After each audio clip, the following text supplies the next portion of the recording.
आदमियों की जान के दुश्मन बने हुए हैं ये हेमा मालिनी और श्रीकांत जी और विनोद जी। ये मंदिरों को सजा दिया, चौराहों को सजा दिया, इससे क्या हो रहा है? दिखावट में पड़ गए ये केवल। मैं तो कह रहा हूँ जो भी नया सांसद आए दिखावट में न पकड़ के जहाँ पैसा खर्च करना है वहाँ पहले पैसा खर्च करे। 20% हेमा मालिनी, 80% मोदी योगी जी पे वोट पड़ रहा है आजकल। भाई साहब यहाँ पर सब वादे कर जाते हैं लेकिन कोई ने सुधार तो किया नहीं है। कृष्ण की पटरानी, चतुर्थ पटरानी यमुना जी, और दूसरे है भगवान कृष्ण योगेश्वर का जन्मभूमि। मुझे बहुत पीड़ा होती है कहने में कि इन दोनों विषय पे तो उन्होंने कुछ भी तो नहीं किया। लेकिन हम तो ये चाहेंगे लोकल आदमी कोई यहाँ का सांसद बने, काम होए। रोटी, कपड़ा और मकान, ये तीनों व्यापारी भारतवर्ष में बहुत लूट रहे हैं दोनों हाथों से। नमस्कार दर्शकों, आप देख रहे हैं अभी न्यूज़ और एक बार फिर से आपका स्वागत है अभी न्यूज़ के खास कार्यक्रम सांसद पर संवाद में, जिसमें हम जानने के लिए निकले हैं कि आखिर मथुरा का अगला सांसद कैसा हो और सबसे बड़ी बात वो बाहरी हो या फिर लोकल प्रत्याशी। इसी विषय में बात करने के लिए आज फिर हम लोग आ चुके हैं मथुरा के विश्राम घाट पर, जहाँ पर तमाम यमुना भक्त मौजूद हैं और अभी तक के कार्यकालों से कितने संतुष्ट हैं और आगामी सांसद की क्या अपेक्षा रखते हैं, जानने के लिए बात करना चाहेंगे यहाँ पर मौजूद लोगों से। सबसे पहले नाम जानना चाहूँगा, आपका क्या नाम है? पंकज चतुर्वेदी। पंकज जी, स्वागत करते हैं हमारा कार्यक्रम सांसद पर संवाद में। अब की बार प्रत्याशी कैसा होना चाहिए और मथुरा का सांसद बाहरी हो या फिर लोकल?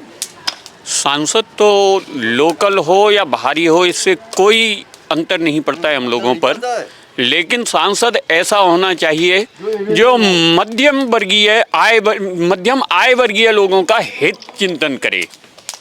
और मुख्यतः हमारा जो प्रश्न है वो है आरक्षण पर, कि आरक्षण ऐसा मुद्दा है जिसमें हम मध्यम आय वर्गीय दबे हुए हैं और उच्च वर्ग अपनी सारी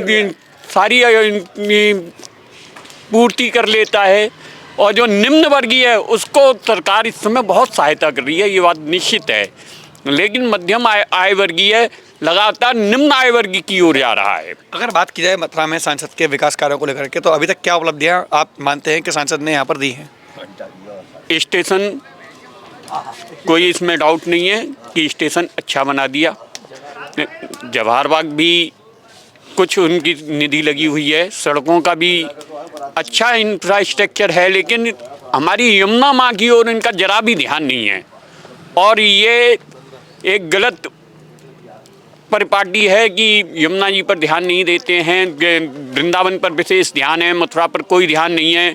बंदरों की समस्या इस समय इतनी ज़बरदस्त हो चुकी है कि हमारा जीना दुर्भर है। आदमी जो है पिंजड़े में है और बंदर बाहर हैं, घर से निकल भी नहीं सकते हैं, कुछ कर भी नहीं सकते हैं। बंदरों की ओर कोई ध्यान नहीं है इनका। और नेता अगर वादे करते हैं कि मैं यमुना को स्वच्छ कराऊंगा, उसके बावजूद नहीं हो पाती हैं, क्या कहना चाहेंगे? भाई साहब यहाँ पर सब वादे कर जाते हैं लेकिन कोई ने सुधार तो किया नहीं है। अभी देखो कल ही हम डाली थी गप्पी गुरु ने यहाँ पे वीडियो, कितने टीले के टीले बह के गए थे कूड़िए के जमुना मैया में। बस हम तो ये कहा भाई जमुना मैया सही है जाए। बात करते हैं सांसद की, तो अगला सांसद आपकी नज़रों में कैसा होना चाहिए? क्या किसी पार्टी को महत्व देंगे या फिर कहीं और जाना चाहेंगे, किसी और की ओर जाना चाहेंगे? देखो हम तो खैर मोदी जी के ही आदमी हैं, मोदी जी को ही वोट देते हैं, हिंदूवादी हैं हम तो, सनातन धर्म से हैं। लेकिन हम तो ये चाहेंगे लोकल आदमी कोई यहाँ का सांसद बने, काम होए। अब पहले बने थे तो एक उन्होंने क्या किया हमको तो उनका काम नजर आया नहीं ज़्यादा। अगर बात किया है लोकल सांसदों की, तो कौन सा चेहरा आपकी नज़रों में ऐसा है जो सांसद के लायक हो सकता है आपकी बार? कोई भी चेहरा किसी पार्टी का?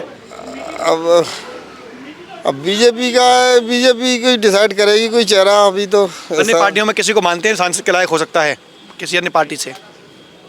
अन्य पार्टी से तो मैं नहीं, मैं तो बीजेपी का ही हूँ। जी, आप क्या कहना चाहेंगे सांसद को लेकर के? भैया सांसद को लेकर के मैं तो ये कहूँगा, जैसे पंकज जी ने कहा था मध्यम वर्गीय वाली बात जी, तो मध्यम वर्ग तो बाजार की खरीद के ऊपर निर्भर करता है। मैं तो ये कहता हूँ कि मथुरा ही नहीं, भारत के पूरे सांसदों को इस बात पर निगाह रखनी चाहिए कि जब महंगाई होती है, रोटी, कपड़ा और मकान, मेन 3 बात हैं। इन तीनों ही मकान के तीनों ही व्यापारी खूब लूट रहे हैं आदमियों को। जैसे मैं एक छोटा सा उदाहरण बताता हूँ, छोटे छोटे से रुमाल पर 20-25 रुपये होना, कपड़े की बात करता हूँ, रोटी की बात करता हूँ कि 1000 रुपये कम हो जाते हैं पीपा पर, तो कोई कम नहीं करता खाने पीने की चीज़ पर, ना कोई खाने, ये मध्यम वर्ग के लोग ज़्यादा खाते हैं, बोट वाले ज़्यादा खाते हैं। 200 रुपया बढ़ता है पीपा पर तो 2 रुपये बढ़ जाते हैं, इनकी लागत बड़ी 25 पैसा आता है। अब 1000 रुपये पीपे पर बढ़ गया, किसी ने कुछ नहीं घटाया। रोटी, कपड़ा और मकान, ये तीनों व्यापारी भारतवर्ष में बहुत लूट रहे हैं दोनों हाथों से, और वही वोट देने वालों की बात होती है। 1000 रुपया पीपे पर उठ गया, कचौड़ी के भाव वही हैं, टिकियाँ के भाव वही हैं, सबके भाव वही हैं, पेट्रोल कम हो जाती है तो भाड़े वही हैं। तो मध्यम वर्ग जो की जेब पर इन्हीं बातों के खर्चे पड़ते हैं, बच्चे चीज़ खाते हैं, इस पर आते हैं तो ये कहते हैं। तो 1000 रुपया पीपे पर उड़ गया, किसी ने कम किया? किसी कचौड़ी वाले ने? कपड़े हैं, रुमाल हैं, इसलिए चड्डियाँ हैं वगैरह भीतर के कमरे, इतनी कम 50-40 सेंटीमीटर के कपड़ों को, और एक वो हीरो पहन लेता है उसको तुम 200 रुपये में बेच रहे हो और ये करते हो। तो मैं तो गवर्नमेंट से, केंद्रीय गवर्नमेंट से, एक तो MRP के ऊपर कहता हूँ, कोई भी हो, MRP बहुत गलत लिखी रहती है हर जगह पर। मेन रोटी, कपड़ा और मकान, इन तीनों व्यापारियों पर कंट्रोल कर ले तो मध्यम वर्गीय जनता का फर्क पड़ सकता है। रोटी, कपड़ा, बात करते हैं अन्य लोगों से यहाँ पर मौजूद हैं। बिल्कुल, मैं आपके पास भी आता हूँ, फिर आ चुके हैं गप्पी गुरु के पास में। गप्पी गुरु, बताएं कि मथुरा का सांसद अब की बार कैसा होना चाहिए, और क्या बाहरी व्यक्ति होना चाहिए या फिर किसी लोकल की ओर जाना चाहिए जनता? तो मथुरा का सांसद तो हेमा मालिनी जैसा ही होना चाहिए, सही कहूँ तो, लेकिन काम उसके थोड़े अलग होने चाहिए। हमको किसी सांसद से कोई न विरोध है, न किसी से कोई दुर्भावना है, हमको उनके कार्यों को लेके दुर्भावना है। जिसको थोड़ा बोलते ही जो पार्टी वाले लोग हैं समझते हम कोई विरोधी पक्ष के लोग हैं, नहीं बोले तो वो भी नहीं रहा जाता है। हमको कोई हेमा मालिनी या MLA श्रीकांत जी, हालांकि इस समय सांसद की बात हो रही है तो सांसद की करते हैं, हमको किसी से कोई परेशानी नहीं है। उनका धंधा है, उनका काम है, उनका सोचना है, बने कोई भी बने, उससे लेना देना नहीं। हमारी यमुना जी का कौन काम कर रहा है, हमारे मथुरा शहर का कौन काम कर रहा है, वो देखने की बातें हैं। जैसे हेमा मालिनी जी यहाँ से 2 बार चुन के आ चुकी, और जनता ने, मैं फिर कह रहा हूँ, कोई पार्टी वाला बुरा न माने, हेमा मालिनी जी बुरा न माने, 20% हेमा मालिनी, 80% मोदी योगी जी पे वोट पड़ रहा है आजकल, और उसका ये लोग नाजायज फायदा उठा रहे हैं। लेकिन ये कब तक उठाएंगे ये फायदा, ये ठाकुर जी के हाथ में है। ब्रजराज उत्सव से क्या लाभ हुए ब्रजवासियों को? ब्रजराज उत्सव से कोई लाभ नहीं हुआ, केवल एक ये लाभ हुआ कि दुनिया को और यूपी को ये मालूम पड़ गया कि मोदी जी को भी ये मालूम है कि हाँ, ब्रज का विकास संपूर्ण नहीं हुआ। जो इनके ठेके सबसे बड़े लीडर हैं मोदी जी, बीजेपी के और हिंदुत्व के, उनके मुंह से हमने ये सुन के केवल इतना ही लाभ हमको लगा कि हाँ चलो, मोदी जी ने भी ये समझा कि ब्रज का विकास नहीं हुआ, और ब्रज के विकास की हमको कोई जल्दी नहीं है। हम फिर कह रहे हैं, हमको मालूम है और विश्वास है, हालांकि ये विश्वास हमारा 19 में भी यही था कि चलो 14 से 19 अयोध्या हो गई, अब 19 से 24 में मथुरा का काम होगा, लेकिन काशी का हो गया, उज्जैन का हो गया, कोई बात नहीं, हिंदुत्व का कहीं तो काम हो रहा है। लेकिन इस मथुरा शहर का कब नंबर आएगा, और बड़ा नंबर भले ही बाद में आए, हमारे केवल 3 ही मुद्दे धर्म नगरी में और धर्म क्षेत्र के लिए।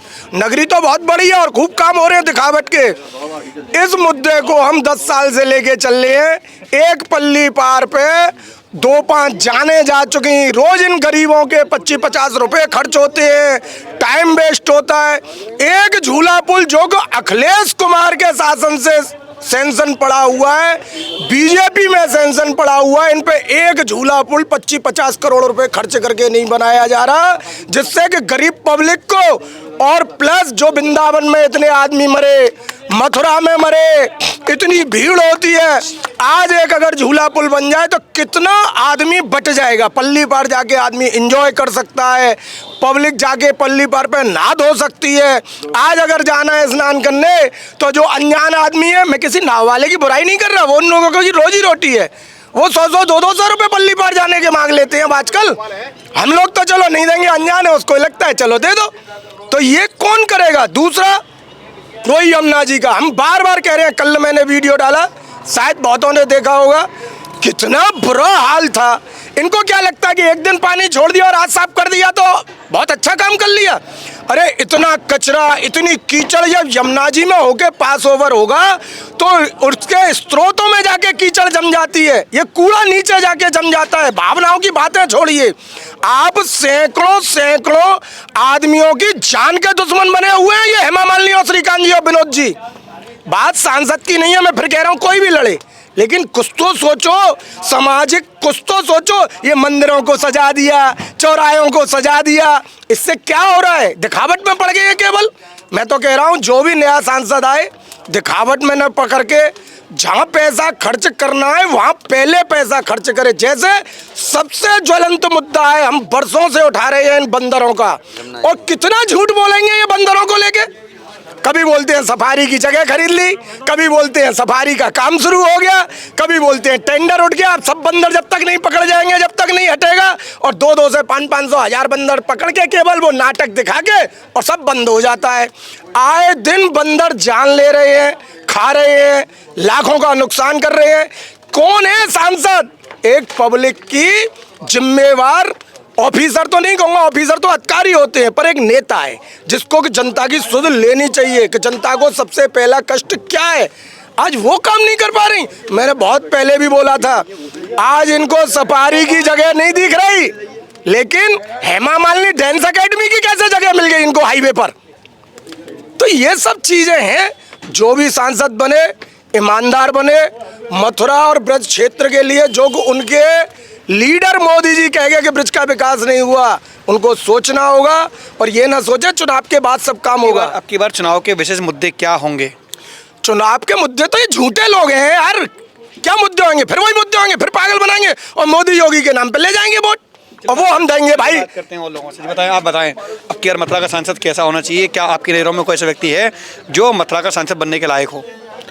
मथुरा का सांसद तो ऐसा होना चाहिए जो यमुना जी को साफ करे, मंदिरों को अच्छा करे, बड़े बड़े क्या ये नाले भरे हैं यमुना जी के अंदर, वो साफ हो। सबसे पहले इतने दिनों से नाला बंद हो रहा है, हमने कांतानाथ जी के ज़माने से और क्या अपने द्वारकानाथ जी बड़े बड़े के ज़माने से देखा हमने। आज यमुना जी को इन्हें नाला बना दिया है। यमुना जी कहाँ है? ये तो हमारी माँ है, हमारी भावना है, हमारी यात्री जो आ रहे हैं रोटी रोजी है इस वजह से। बाकी बिल्कुल वो हालत कर दी है, कभी किसी ने देखी जोटी बोजी के सामने 2 दफा हो गई, उसके बाद भी कुछ नहीं हुआ और फिर भी नहीं होगा। क्या हालत हो रही है? विश्राम घाट पर चल के देखिए, किसी घाट पर चल के देखिए, नाले टेप नहीं हुए। नहीं ये घाटों को देखिए आप, क्या हालत है देखिए, इन हाथों को देखिए। करोड़ों रुपए के बाद में क्या है? सब पैसा जेब में जा रहा है। निगम भी ऐसे ही है, कोई नाले टेप नहीं सारे हुए। जितने भी सांसद ऐसे ही हैं। कोई नाले टेप नहीं हुए, ये खाली दिखावटी झूठ बोलते हैं कि हमने 32 नाले टेप कर दिए। टेप किए। टेप का मतलब क्या होता है? टेप का मतलब पहले मुझको हेमा मालिनी या श्रीकांत जी बतलाएं। टेप का मतलब क्या? नाले का पानी गायब हो गया या कहीं चला गया? टेप का मतलब केवल नाले का पानी उन्होंने रोक दिया। या तो वो पागल है या वो हमको पागल समझ रही हैं। अरे टेप का मतलब ये है कि नाले का पानी रोक दिया। कितने दिन रोकेंगे? जैसे कल खोला, खोलना ही पड़ेगा। अरे उसके लिए पाइपलाइन बनाओ, कहीं खेती बाड़ी में दो उस नाले के पानी को, या यमुना जी के मैं 10 बार कहता हूँ 1-2 किलोमीटर की केवल पाइपलाइन मथुरा के लिए बना दीजिए। मथुरा विश्राम घाट फेमस है। आपसे नम्र निवेदन है, हम इसी बात को चाहते हैं कि हमारी मैया का शुद्धिकरण होगा जब ही। और ये नाजायज वोट जो ले रहे हैं और गलत काम कर रहे हैं, ये ठेका ले लेके सुंदरीकरण कराएंगे, पैसे को खा जाते हैं और बना रहे हैं जनता को, और जनता से नाजायज ही पैसा ले, मतलब नाजायज ही वोट ले रहे हैं ये लोग। इनका मालूम पड़ा कि पूरन प्रकाश उस साइड का कर दिया, और ये सब वैसे तो तुमने सब इकट्ठे कर रखे हैं हर पार्टी के, बाकी जो है काम करने के लिए नहीं है। ये भी तो सोचना चाहिए आप लोगों को। मैं जय गोपाल जय जमुना मैया की, जय गोपाल जय जमुना मैया की जय हो। मैं ज़्यादा समय नहीं लूँगा, मैं इतना कहना चाहता हूँ, मैं भाजपा का भी फैन हूँ, सबका भी फैन हूँ, लेकिन ये 5 साल सरकार रही भाजपा की, फिर 5 साल रही सरकार, 10 साल हमने मौका दिया, इसलिए दिया कि हमारी यमुना जी का सुधार हो। अब 5 साल हो गए, 10 साल हो गया, 10 साल के बाद में अब ये फिर 5 साल के बाद में आ रहे हैं। हमको तो भरोसा इन पे है और इसके अलावा हमारे पास कोई ऑप्शन भी नहीं है, हम तो इन्हीं पे भरोसा करते हैं। लेकिन इनको तो ये सोचना चाहिए कि कम से कम 10 साल हो गए, इनको मौका ऐसा नहीं है कि नहीं दिया, इनको पूरा 10 साल का मौका दिया है, और उसके बाद में भी अभी आप देख लीजिएगा। मेरा तो यही रिक्वेस्ट है, हम फिर जिताएंगे, लेकिन कम से कम यमुना मैया का इनको ध्यान देना चाहिए। जमुना जी को ये गाय समझ देखिए आपका जो मेन मुद्दा है वो है सांसद कैसा चाहिए। तो मथुरा की जो समस्या है उनके लिए सिर्फ और सिर्फ एक ही सांसद ऐसा है जो मथुरा को सुधार सकता है, और वो स्वयं मोदी जी है। तो मथुरा को मोदी जी चाहिए, जो कि 75 साल में पहला प्रधानमंत्री था जो जन्मभूमि पे आए, और उन्होंने क्या कहा, मथुरा वाले शायद भूल रहे हैं कि अब मेरा कृष्ण, अब मेरा कन्हैया छाया में नहीं बैठेगा। तो देखा दर्शकों, लगातार हम लोगों से बात कर रहे हैं कि अब की बार मथुरा का सांसद कैसा होना चाहिए और कैसी है मथुरा के लोगों की सांसद को लेकर के राय। लगातार ये कार्यक्रम सांसद पर संवाद चलता रहेगा। फिलहाल के लिए इतना ही। मैं अपने सहयोगी गोपाल जग्गा के साथ गोपाल चतुर्वेदी, अभी न्यूज़।